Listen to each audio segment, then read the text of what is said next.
నమస్తే, నేను Gopalakrishna. The leader కార్యక్రమానికి స్వాగతం. సమాజంలో డబ్బు సంపాదించిన వాళ్ళని చాలామందిని చూస్తూ ఉంటాం. కానీ ఆ సంపాదించిన దాంట్లో కొంచెం సమాజానికి ఖర్చు పెట్టే వాళ్ళని మాత్రం చాలా తక్కువ మందిని చూస్తూ ఉంటాం. అఫ్కోర్స్ కొన్ని కోవిడ్ లాంటి క్లిష్ట సమయాల్లో సోను సూద్ లాంటి వాళ్ళని దేశం చూసింది. కానీ మన పక్కనే అలాంటి వారు ఎవరైనా ఉన్నారంటే కనబడే వాళ్ళు మాత్రం చాలా తక్కువ. కానీ మీకు అలాంటి వ్యక్తినే ఇప్పుడు నేను పరిచయం చేయించబోతున్నాను. 9 star group of companies chairman Paidi Rakesh Reddy garu. Sir నమస్తే. నమస్తే. ముందుగా మీకు పుట్టినరోజు శుభాకాంక్షలు. Thank you very much. Sir, చిన్నప్పటి నుంచి వ్యవసాయ కుటుంబంలో పుట్టినట్టున్నారు. చాలా కష్టాల మధ్య పెరిగినారని విన్నాను. కానీ ఇప్పుడు చూస్తే పూర్తిగా పరిస్థితి అంతా తారుమారుగా కనబడుతోంది. అంటే అత్యధికంగా డబ్బు సంపాదించినటువంటి వాళ్ళ జాబితాలో మీరు చేరినట్టున్నారు. యువతకు ఏదైనా సందేశం ఇవ్వగలుగుతారా? ఎలా సంపాదించవచ్చో? యువతకు ఒకటే నేను చెప్పదలుచుకున్నది, ఫస్ట్ కష్టాన్ని నమ్ముకోండి, వ్యక్తిత్వాన్ని నమ్ముకోండి, క్యారెక్టర్ని నమ్ముకోండి. అదృష్టం అనేది ఇవన్నీ మనం ప్రయత్నం చేసిన తర్వాత అదృష్టం అనేది మన చేతిలో లేనిది. దాని గురించి ఆలోచించకుండా మన పని మనం కొత్త రకంగా ప్రపంచాన్ని చూసుకుంటూ, ప్రపంచంలో ఉన్న ఇప్పుడున్న టెక్నాలజీ పరంగా కానీ ఇప్పుడు మీడియా పరంగా కానీ మనం ఉన్న అవగాహన చేసుకొని ఒక రకం కొత్త రకంగా ఆలోచించి యూ థింక్ డిఫరెంట్. అందరు చేసిన విధానం కాకుండా ఎలా మిగతా దేశాలు ఎలా ముందుకెళ్తున్నాయి, వాళ్ళ జీడిపి ఎలా డెవలప్ అవుతుంది, చైనాది కానీ అమెరికాది కానీ మనకన్నా ఎంత ముందెందుకు ఉంది, డిఫరెంట్గా ఆలోచించి ఆ రకంగా సొంతంగా తన కాళ్ళ మీద కష్టపడి ఎదగాలి. అప్పుడు మనకే కాకుండా ఈ దేశానికి ఉపయోగపడగలుగుతాం. అంటే సార్, నేను విన్నాను, మీ చుట్టుపక్కల ఉన్న వాళ్ళు చెప్తుంటే వినడమే. చాలామంది అదే చెప్తూ ఉంటారు. అంటే చూసిన వాళ్ళు చాలా తక్కువ. నిజానికి పైడి రాకేష్ రెడ్డి ఎలా ఎదిగారు, ఎక్కడి నుంచి ఉన్నారు, అసలు ఫ్యామిలీ బ్యాక్గ్రౌండ్ ఏంటి, మీ చిన్నతనం నుంచి ఎక్కడ పెరిగారు, ఏంటి అసలు? ఫ్యామిలీ బ్యాక్గ్రౌండ్ అంటే ఒక వెనుకబడ్డ ప్రాంతం తెలంగాణ. ఇప్పుడంటే ప్రత్యేకంగా తెలంగాణ, ఎందుకంటే అప్పుడు ఒక ఆంధ్రప్రదేశ్లో ఒక పార్టీ తెలంగాణ అనేది. వెనుకబడ్డ రాష్ట్రంలో ఒక మారుమూల పల్లె ఒక సామాన్య కుటుంబంలో పుట్టాను. ఒక 3 ఎకరాలు. చిన్నప్పుడే తల్లి చనిపోవడం, రకరకాల సమస్యలు, ఎదుగుదలలో పెరుగుదలలో, అంటే పాల గురించి కూడా ఏడవడం మొదలైంది. కొందరు అయిన తర్వాత ఉద్యోగంతో ఏడుస్తారు, కొందరు రకరకాల సమస్యలతో ఏడుస్తారు. మా అమ్మ చనిపోయినప్పుడు 1 ఇయర్. ఆకలి అయితే ఎవరిని అడగలు తెలిసేది కాదు. ఆ వయసు నుంచే కష్టాలు. అలా ముందుకు వెళ్తూ రకరకాల సమస్యలు కుటుంబంలో ఎదుర్కొన్నాయి. ఈ ప్రాంతంలో సరైన వైద్యం లేకపోవడం, సరైన విద్య లేకపోవడం, అవకాశాలు లేకపోవడం అని దీనికి విదేశాలకు వెళ్ళడం జరిగింది. అదే టైంలో ఇక్కడున్న ప్రాంతంలో, వెనుకబడి ప్రాంతంలో గల్ఫ్ ప్రాంతాలకు వెళ్ళటం, మేము కూడా ఏదో ఒకటి చేయాలి, ఏదో ఒక రకం. విదేశాలకు వెళ్ళిన తర్వాత అక్కడున్న అంటే ఒక్కొక్క కంట్రీ ఒక రకంగా వాళ్ళ నైపుణ్యం కానీ, వాళ్ళ థింకింగ్ కానీ, క్వాలిటీ కానీ, క్యారెక్టర్ కానీ, నిజాయితీ కానీ అన్ని రకాలుగా చేసుకొని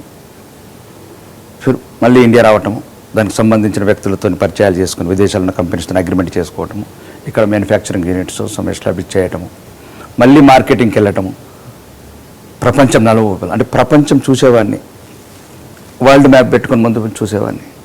ఎందుకు ఒకటే చోట మనం ఎందుకు ఇక్కడ పరిమితం అవుతున్నాం? ప్రపంచం చాలా పెద్దగా ఉంది. అప్పుడు కొద్దిగా అవగాహన పెంచుకొని సింగపూర్, కొన్ని యూరప్ కంట్రీస్లో కానీ, గల్ఫ్ కంట్రీస్లో కానీ అక్కడున్న ఈజీ ఆఫ్ డూయింగ్ బిజినెస్ ఇప్పుడు అంటున్నారు ఇప్పుడు ప్రభుత్వాలు. కానీ అప్పుడు 20 ఏళ్ల క్రితం నేను ఒక్క రోజులో ఎదిగింది కాదు ఇది. చాలామంది అనుకుంటున్నారు ఏంటంటే మీరు అనుకున్నట్లే రాకేష్ రెడ్డి అనుకోకుండా కోటీశ్వరుడు అయ్యాడు. అంతే కదా, కష్టాల్లో ఉన్నప్పుడు ఎవరు గమనించారు. 35 ఏళ్ళు అయింది ఇంటి బయటికి వెళ్ళి. 35 ఏళ్ళ నుంచి గంట విరామం లేకుండా, దేశం కాకుండా, రాష్ట్రం కాకుండా ప్రయత్నాలు చేయటము, మార్కెటింగ్ చేయటము, ఇండస్ట్రీస్ పెట్టడము, రకరకాల వ్యాపారాలు, ఇంకా ఎన్నో ఒడుకుదొడుకులలో రకరకాల సమస్యలు. ఒకటే దేవుని నమ్ముకున్నాను, నా స్వశక్తిని నమ్ముకున్నాను. అయితే దేవుడైతే నాకు కనబడలేదు, ఎందుకంటే చిన్నప్పటి నుంచే మొదలైంది దేవుడి పరీక్ష కాబట్టి. ఏంటి అసలు అంటే చిన్నప్పుడు మీరు చెప్పినట్టుగా 1 ఇయర్కే మీ అమ్మగారు స్వర్గస్థులేరని చెప్పారు. ఆ తర్వాత నాకు తెలిసి చాలా ధైర్యం కావాల్సి ఉంటుంది. ఎందుకంటే విదేశాలకు వెళ్ళడం కావచ్చు, పక్క ఊరికి వెళ్ళాలన్నా కూడా ధైర్యం కావాలి. ఆ ధైర్యం ఇచ్చిన వాళ్ళు ఎవరు మీకు అసలు? నేను కళ్ళతో చూడని నా తల్లి ఆ కడుపులోనే పోసింది టన్నుల కొద్ది ధైర్యం. ఆ టన్నుల కొద్ది ధైర్యం ఈరోజు నా ప్రాంతానికి ఇవ్వాలనుకుంటున్నాను. ఇప్పటి వరకు నాకు, నా కుటుంబానికి, నేను ఎక్కడెక్కడైతే వ్యాపారాలు చేసినా, వ్యాపారంలో పనిచేసిన వాళ్ళకు ఉపయోగపడ్డాను.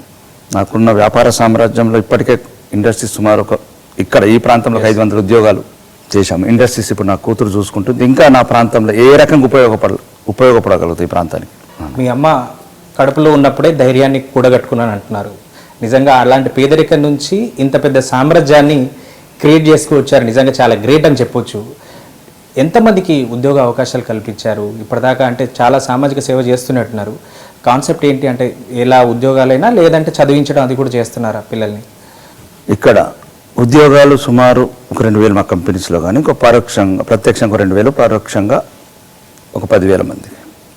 సుమారు ఇప్పుడు ఇంకో ఒక ఇంటర్నేషనల్ బ్రాండ్ క్రియేట్ చేసాము. దిట్స్ ఫైనల్ స్టేజ్. ఇండస్ట్రీస్ ఆంధ్రాలో చేసాం, తమిళనాడులో చేసాం అండ్ విదేశాల్లో కూడా ఉంది. అయితే విదేశీ కంపెనీస్తో కొలబరేట్ అవుతున్నాము. రెండోది ఏంటంటే అది ఒకవేళ సక్సెస్ అవుతుంది సుమారు మా కంపెనీలో ప్రత్యక్షంగా 10,000 మందికి, పరోక్షంగా 50,000 మందికి ఉపయోగపడుతుంది. సో ఎడ్యుకేషన్ మీద ఎక్కువగా కాన్సన్ట్రేట్ చేస్తున్నట్టున్నారు మీరు. ఎంతమంది పిల్లల్ని ఇప్పటిదాకా చదివిస్తున్నారు మీరు? సుమారు అంటే ఇప్పటివరకు అయితే ఒక వేలల్లోనే చదివించాము. అంటే మాకు ఏ రకంగా వాళ్ళని ఇంటెలిజెంట్గా తయారు చేయాలి, ఏ రకంగా ప్రపంచాన్ని ఎదుర్కోవాలి. ఇప్పుడున్న విద్య ఈజ్ టోటల్ డిఫరెంట్. మేము చూసిన ప్రపంచం వేరు, ఇక్కడున్న విద్యా విధానం వేరు. రీసెంట్లీ ఒక 30 లక్షల మంది పిల్లలు ఏ రకంగా ఏడుస్తున్నారు అంటే ఒక్క పేపర్ మీద మనం 3 సార్లు రాయటానికే బాధపడుతున్నాం. చేతి నొప్పి వస్తుంది, రాసిందే రాయటం అంటే ఏదైనా రాస్తే చిన్నిపోతుంది. అట్లాంటిది కొన్ని లక్షల మంది నిరుద్యోగాలు కూడా ఈరోజు ఒక అభద్రత భావంతో ఉన్నారు. పైడి రాకేష్ రెడ్డి గారు కుండల నిండా ధైర్యంతో చేతిలో రూపాయి లేకుండా ఏదో ఖర్చుల మందిని డబ్బులు పట్టుకొని 250 రూపాయల జీతానికి విదేశాలకు వెళ్ళినట్టుగా విన్నాను. ఏ దేశానికి వెళ్ళారో, ఏం చేశారు అసలు అక్కడ? 250 కాదు, 500. 500 జీతం చేసుకుంటేనే పార్ట్ టైం చేసేవాడిని. అక్కడ ఫస్ట్ గల్ఫ్ ప్రాంతంలో రోజుకు 18 గంటలు చేసేవాడిని. అయితే అప్పుడప్పుడు మాకు సాలరీస్ ఎక్కువ ఇచ్చేవాళ్ళు ఆగస్టులో. అంటే ఫర్ ఎగ్జాంపుల్ రంజాన్ మూమెంట్స్ ఆ గల్ఫ్ కంట్రీలో ఆ టైంలో వర్క్ ఎక్కువ ఇస్తే డబ్బులు ఎక్కువ ఇచ్చేవాళ్ళు. అన్ని రాత్రికి 4 గంటల వరకు డ్యూటీ చేసేవాళ్ళు. మళ్ళీ పొద్దున 6 గంటలకు మళ్ళీ డ్యూటీలో జాయిన్ కావాలి. అన్నం తింటే వామిటింగ్స్ వస్తుంది, అన్నం కూడా తినేవాళ్ళం కాదు. డిన్నర్ నైట్ డబ్బు సంపాదించాలి. చిన్నప్పటి నుంచి పడ్డ బాధలు దూరం కావాలి, కుటుంబానికి ఉన్నతమైన స్థానానికి తీసుకెళ్ళాలి, బంధువుని తీసుకెళ్ళాలి, నాకు సంబంధించిన తీసుకెళ్ళాలి. రెండోది ఏంటంటే అన్నిటికన్నా ముఖ్యం ఏంటంటే ఈ అంకాపూర్ గ్రామంలో మా అమ్మ చనిపోయిన తర్వాత నాకు ఇంకా ఎవ్వరు లేరు. అంటే దాన్ని ఇంకా ఈ లాంగ్వేజ్లో ఏం చెప్తారు, మధ్యతరగతి వర్గాలు అనుకోండి, ఇట్లా ఎస్సీ ఎస్టీలు అనుకోండి, వాళ్ళందరూ నన్ను కొడుకుగా చూశారు. సమాజం మీ చిన్నప్పుడు మీకు చూపించినటువంటి ఆదరణ కోసం ఇప్పుడు మీరు వాళ్ళకు ఒక కృతజ్ఞతంగా భావంగా చేస్తున్నారని అనుకోవచ్చు. కానీ మీ ప్రాంతం, మీరు ఇక్కడ నుంచి ఎప్పుడైతే విదేశాలకు వెళ్ళడం లేదంటే సంపాదించాలని కసితో బయటికి వెళ్ళడం ఇది చేసినప్పుడు మీరు అన్నట్టు కొంత వెనుకబడి ఉన్నటువంటి ప్రాంతమే. కానీ ఇప్పుడు అంకాపూర్ విలేజ్ అనేది దాదాపు అన్ని దేశాల్లో ఉన్నటువంటి తెలుగు వారికి ఈ ఊరు పేరైతే తెలిసి ఉంటుంది. చాలా డెవలప్ అయింది అనేటువంటి మాట ప్రభుత్వం కూడా పదే పదే చెప్తూ వస్తుంది. ఇంకా ఏం డెవలప్ కావాలంటారు అంకాపూర్ని? మరి ఇప్పుడు క్వాలిటీ ఆఫ్ ఎడ్యుకేషన్, మేమున్నప్పుడు మా తాతల దగ్గర కొందరు తాతలు పనిచేశారు, మా తండ్రుల దగ్గర కొందరు తండ్రులు పనిచేశారు. ఇప్పుడు మా పిల్లలు ఇంటర్నేషనల్ స్కూల్ చదివితే ఇంకా కొందరు పిల్లలు గవర్నమెంట్ స్కూళ్ళల్లో ఏ సౌకర్యాలు లేకుండా చదువుతున్నారు. ఎక్కడో ఒక చోట మనం ఏదైనా మార్పు తీసుకురాగలుగుతామా? మా పిల్లలు కానీ, మా లాంటి వాళ్ళ పిల్లలు కానీ, లేకపోతే మీలాంటి వాళ్ళ పిల్లలు కానీ ఇంటర్నేషనల్ స్కూళ్ళలోనే చదువుతున్నారు. మంచి క్వాలిటీ ఎడ్యుకేషన్ ఇస్తున్నాం. క్వాలిటీ ఎడ్యుకేషన్ మీనింగ్ ఏంటంటే ఒక వెలుతురు లాంటిది మనిషికి. ఫస్ట్ సరైన విద్య, సరైన వైద్యము, ఆ సౌకర్యాల గురించి ప్రయత్నం చేస్తున్నాం.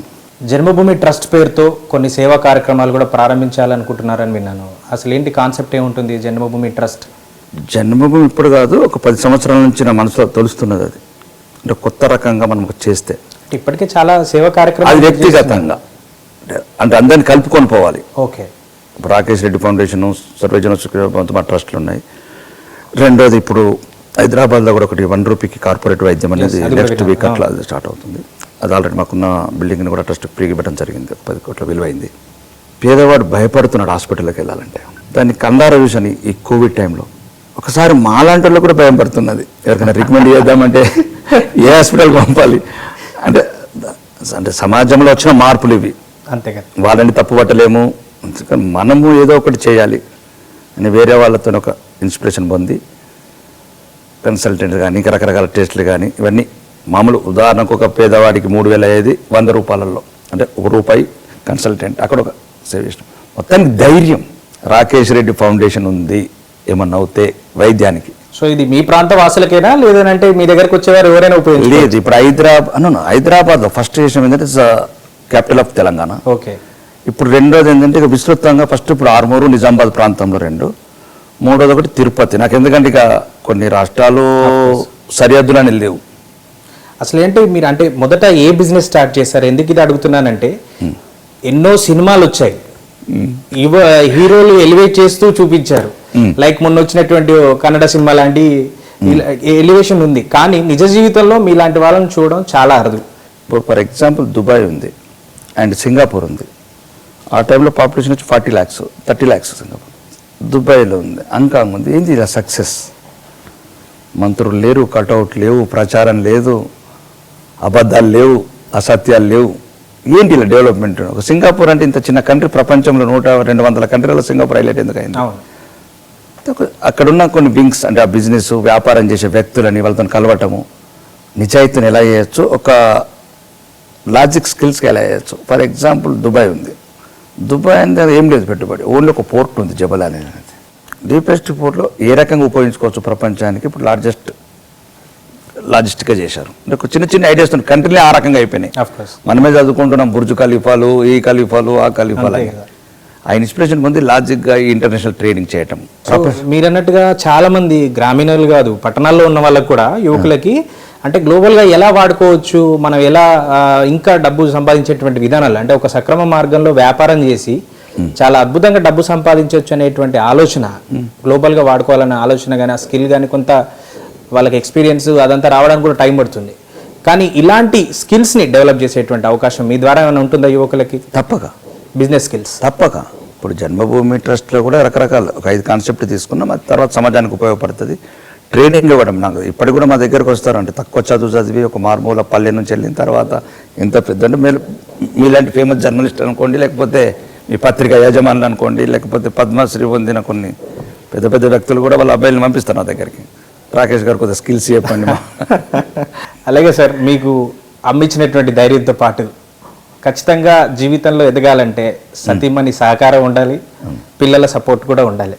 వాళ్ళ సపోర్ట్ కానీ మీ మిసెస్ సపోర్ట్ కానీ ఎట్లా ఉండేది? సహకరించడమే, చాలా సహకరించడమే పెద్ద సహకారం. అంటే మనం రాత్రింబావులు కష్టపడ్డ కుటుంబానికి భార్య అయినా నా కూతురు అయినా కానీ సహకరించటం, సహనంతో చూడటము.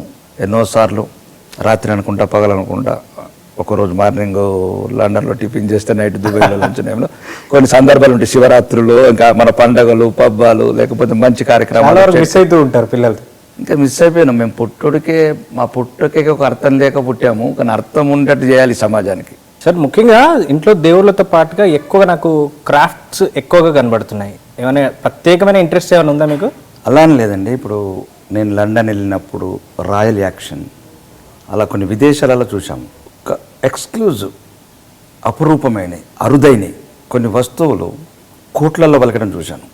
అందులో ఎందుకు ఇలా అంటే కళల వల్ల ఒకటి అది చూసి దాని మీద ఒక స్టడీ చేశాను యూనివర్సల్గా. న్యూజిలాండ్, కెనడా, ఆస్ట్రేలియా అంటే మనం ఒక రెడ్ గోల్డ్ అనే బ్రాండ్ క్రియేట్ చేసాం. హ్యాండీక్రాఫ్ట్స్ని ఎక్స్పోర్ట్. ఇండియాలో ప్రపంచంలోనే ఫస్ట్ బ్రాండ్ అది రెడ్ గోల్డ్.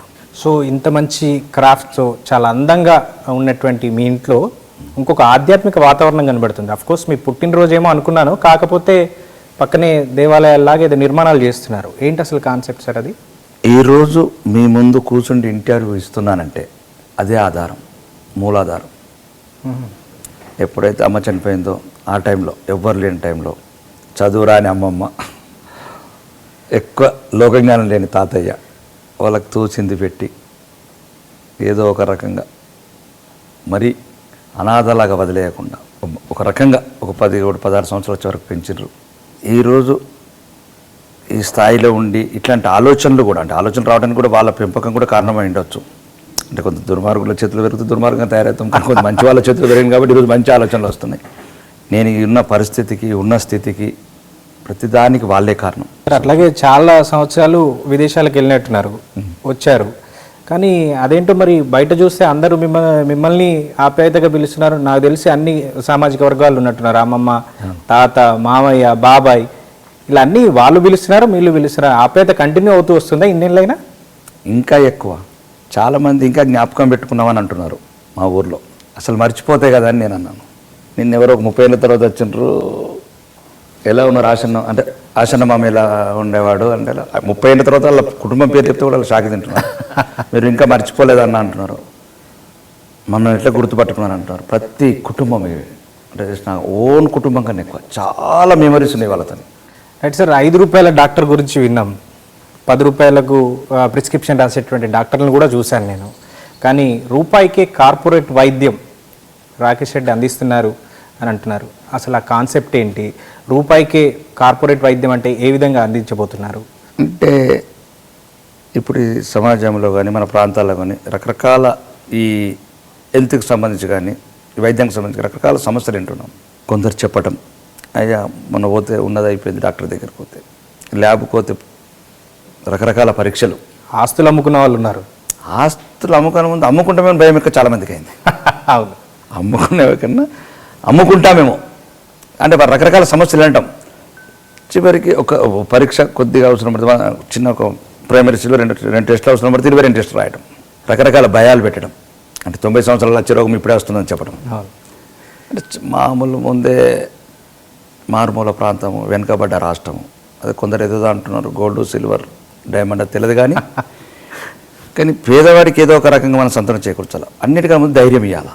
డబ్బు కొద్ది వరకు ఇవ్వగలుగుతాం అని దాని గురించి కొద్ది వేరే వ్యక్తులు ఎలా చేస్తే బాగుంటుంది, కొందరు మంచి డాక్టర్లతో సార్ నాదొక ఒక వ్యవస్థ ఉంది, ఇట్లా ఆలోచన ఉంది, ఇట్లా చేయాలి, చాలామంది మీరు అన్నట్లు 5 రూపాయలు చేశారు, 1 రూపాయలు చేశారు, ఇంకా ఎలా చేయగలుగుతాం అన్నీ ఒక మంచి అంటే మానవత్వం ఉన్న డాక్టర్లతో సంప్రదించి, కొంతమంది మీడియా మిత్రులు కూడా ఉండరు దాంట్లో సహకారానికి. అంటే రేపు తెల్ల రకరకాల సమస్యలు వస్తాయి, ఈ రూపాయి ఇస్తే వేరే కార్పొరేట్ హాస్పిటల్లో ఇబ్బంది అవుతుంది. అసలే కార్పొరేట్ మాఫియా కోవిడ్తో అన్ని బట్టబడలేదు, మొత్తం కోట్ల రూపాయలు ప్రజల నుంచి దోచుకున్నారనేటువంటి ఆరోపణలు వచ్చాయి. మరి అలాంటప్పుడు మీ 1 రూపీ కార్పొరేట్ వైద్యం వర్కౌట్ అవుతుందంటారా? అంటే ధర్మం ఎప్పటికి గెలుస్తుందని నమ్మకం. తిట్టుకుంటూ సమాజంలో వాళ్ళు వీళ్ళు వాడు అది చేయట్లేదు, వీడి చేయట్లేదు, వీడు కార్పొరేట్ చేయట్లేదు, లాయర్ ఫీజు తీసుకుంటూ రకరకాల సమస్యలను మనం ప్రతిసారి విమర్శిస్తూ, ఇప్పుడు అదే ఎలక్షన్లో కూడా మనం ఆ లీడర్ అలా ఈ లీడర్ అని చెప్పుకుంటూ పోలింగ్ పోకపోవటము, ఓటేయకపోవడం. సమాజమేమో మారాలి అని, ఆ మారాలనేవాడు పోలింగ్ గుర్తుకోవట్లేదు. ఇది అందు గురించే ఒక మానవత్వం ఉన్న డాక్టర్లు కొంత మీడియా మిత్రులతో, అంటే మీడియా మిత్రులు కారణం ఇదే అన్నట్టు, రకరకాల రేపు కార్పొరేట్ మాఫియా ఇబ్బంది పెట్టకుండా చూసి వాళ్ళకు ధైర్యం ఇవ్వడానికి 1 రూపీ కన్సల్టెంట్. అంటే ఇట్లా అనవసరమైన పరీక్షలు లేకుండా, చేతికి వస్తే కాలుకు వస్తే తలకు అనే పరీక్షలు చేయించకుండా చిన్న పరీక్షలతోని సంతానం చేకూర్చడానికి ఒకటి 9 స్టార్ హెల్త్ కేర్ అనేది ఆల్రెడీ ఉంది. దానికి సంబంధించి మొత్తం ఆ బిల్డింగ్ ట్రస్ట్కి ఇచ్చేసాము. రెండోది మాకున్న తక్కువలో తక్కువ 1 రూపాయి కార్పొరేట్, ఒకవేళ 1000 రూపాయలు ట్రస్ట్ అయితే 50 రూపాయలు అయిపోయేటట్లు పేదవాడు తట్టుకుని. రెండోది ఏంటంటే ఒకవేళ అది కూడా లేకపోతే మాది ఇంకొక ట్రస్ట్ ఉంది, మళ్ళీ ఆ 50 రూపాయలు కూడా మేము వేయాలి. ఓకే, ఆ 50 రూపాయలు కూడా లేని పరిస్థితి వస్తే ఆ 50 రూపాయలు కూడా మనం వేయాలి. ఒకవేళ బస్ ఛార్జీలు లేదు, ఎక్కడి నుంచి ఆదిలాబాద్ నుంచి వచ్చారు, డాక్టర్లు కన్సల్ట్ ఇవ్వగలిగాము, 2 టెస్టులు ఫ్రీ చేయగలం, మళ్ళీ బస్ ఛార్జీ లేకపోతే అంటే అట్లా ఆ అవసరాలు కూడా ఇచ్చి పంపిద్దామని ఉన్న దాంట్లో కొంత ఇవ్వటం, తిరిగి సమాజానికి ఇవ్వటం, ఆ సమాజంలో ముఖ్యంగా అవసరం ఉన్న వాళ్ళకి ఇవ్వటం. కడుపు నిండిన వాడికి పెట్టే కన్నా కడుపు ఎండిన వాడికి పెట్టాలనుకుంటున్నాం. సో చాలా సేవా కార్యక్రమాలు దాదాపు రాజకీయాల్లో ఉన్న వాళ్ళకంటే ఎక్కువగా చేస్తున్నారు. దాంతోపాటుగా మీ చుట్టూ ఉండే వాళ్ళు కూడా మీరు రాజకీయాల్లోకి రావాలనేటువంటి ఒక కోరికను మీతో వ్యక్తపరుస్తున్నట్టుగా తెలుస్తుంది. రాజకీయాలకు వచ్చేటువంటి ఆలోచన ఏమైనా ఉందా మీకు? రాజకీయాలకు రావాలనేది ఇంతకుముందు లేదు. ఇప్పుడు మీరు అన్నారు కదా, చుట్టుపక్కల ఉన్న వాళ్ళు రమ్మంటున్నారు, వాళ్ళ కళ్ళల్లో సృష్టంగా భయం కనబడుతుంది. మేము ఎప్పుడైతే చిన్నప్పుడు 30 ఏళ్ళ కింద ఈ ప్రాంతంలో భయం చూసామో, ఇప్పుడు చూస్తున్నాం వాళ్ళ భయం. ఏదో జరగరాంది జరిగింది, చెయ్యలేని తప్పేదో చేశాం మేము. ఎవరైనా వస్తారా మంచి మనుషులు, అంటే వాళ్ళకి కావాల్సిన వాళ్ళు, మంచి మనుషులు మీనింగ్ కావాల్సిన వాళ్ళు రకరకాలుగా అడుగుతున్నారు. చివరికి నా ఊరు రుణం తీసుకున్నాను, చివరికి నాకు సంబంధించిన వాళ్ళ రుణాలు తీసుకున్నాను. అలానే నా ప్రాంతము, నేను పుట్టిన గడ్డను కూడా మర్చిపోవద్దు అనుకుంటున్నాను. సమయం వచ్చినప్పుడు, దేవుడు ఆశీర్వాదం ఇచ్చినప్పుడు జరగాల్సిన కార్యక్రమం జరుగుతుంది. అప్పుడు నా ఈ ధైర్యం మళ్ళీ నాకెట్లా ధైర్యం వచ్చిందో మా అమ్మ ఇచ్చినట్లు నా ప్రాంతానికి కూడా ధైర్యం ఇవ్వాలనుకుంటున్నాను టన్నుల కొద్దీ. సో రాజకీయాలు ఇప్పుడు ఎలా ఉన్నాయో దాదాపు మీరు చెప్తున్న దాన్ని బట్టి చూస్తే మీకు కొంత అవగాహన ఉంది. సో కాస్ట్లీయెస్ట్ పాలిటిక్స్ అయ్యాయి, రూట్లెస్ పాలిటిక్స్ అయ్యాయి. దాదాపు ఎన్నికల్లో గెలవడానికి ఎక్కడ దాకైనా వెళ్ళాల్సినటువంటి పరిస్థితులు తీసుకొచ్చే ప్రయత్నం చేస్తారు. మరి ఒక వ్యాపార సామ్రాజ్యాన్ని సృష్టించిన మీరు, ఒక స్థాయిలో ఉన్న మీరు రాజకీయాల్లోకి వస్తే మాత్రం ఖచ్చితంగా నేలపై కూడా కూర్చోవాల్సినటువంటి అవసరం ఉంటుంది. అలాంటి సిచ్యువేషన్ ఫేస్ చేయగలరా? ఎంత ఎత్తుకు ఎదిగినా ఇంకా నెల మీదనే కూర్చుంటున్నాను, నా ప్రజలతోని, నా మనుషులతోని, నా వాళ్ళతోని. ఒకటి రాజకీయాల డబ్బు ప్రధానం అనుకుంటామంత మూర్ఖత్వం ఇంకోటి లేదు. కొన్ని మనం ఈ రాష్ట్రంలో జరిగినాయి, ఈ దేశంలో జరిగిన సంఘటనలు, మధ్యంతర ఎన్నికలు, రకరకాల రాజకీయాల డబ్బే ముఖ్యం అనుకుంటే ముఖేష్ అంబానీ ప్రధానమంత్రి అవుతాడు. కింది స్థాయి నుంచి కష్టపడి వచ్చిన వ్యక్తి ఈరోజు ప్రధానమంత్రి కాలేడు. రెండోది, ఈ రాష్ట్రంలో కూడా కొన్ని చూసాం మనం, డబ్బులు విచ్చలవిడిగా, ప్రచారాలు విచ్చలవిడిగా చేసినా కానీ చివరికి ప్రజలు తను అనుకున్న వైపు, న్యాయం వైపు, ధర్మం వైపు నిలబడ్డారు. చాలామంది ప్రపంచవ్యాప్తంగా చూసిన ఎన్నికలను కూడా చూసినాం మనం. అంటే మేము ఒక సంఘంలో మనుషులము, వ్యాపారంగా అన్నీ అబ్జర్వ్ చేస్తాము. ఏం జరుగుతుంది, కొత్తగా ఏం చేస్తున్నారు, రాజకీయ నాయకులు ఎలా ఖర్చు పెడుతున్నారు. కానీ చివరికి కొన్ని ప్రాంతాలు చూసిన తర్వాత మధ్యంతర ఎన్నికలలో ధర్మం, న్యాయమే గెలిచిందనిపించింది, డబ్బు గెలవలేదనిపించింది. కాబట్టి డబ్బే రాజకీయాలు అనుకోకండి, దౌర్జన్యమే రాజకీయాలు అనుకోకండి, దోసుకోవడమే రాజకీయాలు కాదు, దాచుకోవడం రాజకీయాలు కాదు. రాజకీయం అంటే అది ఒక ధర్మం. పేదవాడికి, లేనివాడికి అండ దండ, వాడి గుండె కావాలి. కానీ ఇప్పుడు పరిస్థితులు చూస్తే కొద్దిగా ఎటుకుని మీరు అన్నట్లు దాన్ని బట్టి చూద్దాము. ప్రజలు కోరుకుంటే, రావాలనుకుంటే రావడానికి సిద్ధంగా ఉన్నాను. ఎన్నికలు సమీపిస్తున్నాయి, మరి మీ ఆర్మూర్ నియోజకవర్గంలో అలాంటప్పుడు స్థితిగతులు ఏమైనా ఆరాదీశారా? స్థితిగతులతో ముఖ్యం కాదు, ఆ కళ్ళల్లో భయం తీసేయాలనుకుంటున్నాను. మామూలు ప్రజల కళ్ళల్లో ఉన్న భయం చూడొద్దు అనుకుంటున్నాను, వాళ్ళ కళ్ళల్లో ఆనందం చూడాలనుకుంటున్నాను.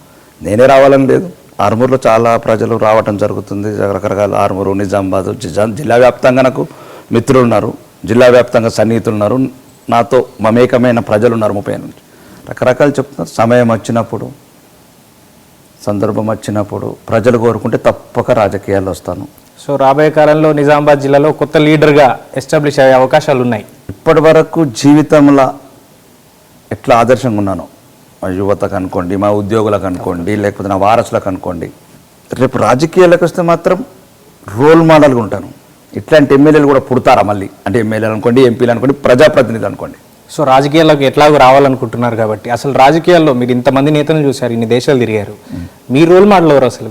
రోల్ మోడల్ అయితే ఇప్పుడు బతికున్న వాళ్ళని చూస్తే నవీన్ పట్నాయక్. 5 సార్లు ముఖ్యమంత్రి అయిన, చిన్న అవినీతి ఆరోపణ లేదు. సొంత ఇల్లు ఉంటే అది కూడా డొనేషన్ చేశాడు. గవర్నమెంట్ హాస్పిటల్లో డయాలిసిస్ చేసుకుంటున్నాడు. నా రోల్ మోడల్ ఆయన్నే. సో నవీన్ పట్నాయక్ లాంటి నాయకుడిని నిజామాబాద్ జిల్లాలో భవిష్యత్తులో చూడొచ్చు. 100%. Right sir, thank you once again, wish you very happy birthday. Thank you very much. సమాజం నుంచి డబ్బు సంపాదించడం, వ్యాపారం చేయడం చాలామంది చేస్తారు, కానీ సమాజానికి ఏదో ఒక చేయాలనేటువంటి తపన మాత్రం కొంతమందికే ఉంటుంది. అది రాజకీయాల్లోకి అడుగుపెట్టి మరింతగా ప్రజలకు సేవ చేయాలనంటే కాస్త ధైర్యం చేయాల్సిందే. అలాంటి ధైర్యాన్నే పైడి రాకేష్ రెడ్డి చేయబోతున్నట్టుగా మనకు అర్థమవుతుంది. సో భవిష్యత్తులో మరొక నాయకుడు ఉమ్మడి నిజామాబాద్ జిల్లా నుంచి రాబోతున్నారు. ఇది ఇవాటి లీడర్ కార్యక్రమం. మళ్ళీ వచ్చే వారం మళ్ళీ కలుద్దాం. Signing off.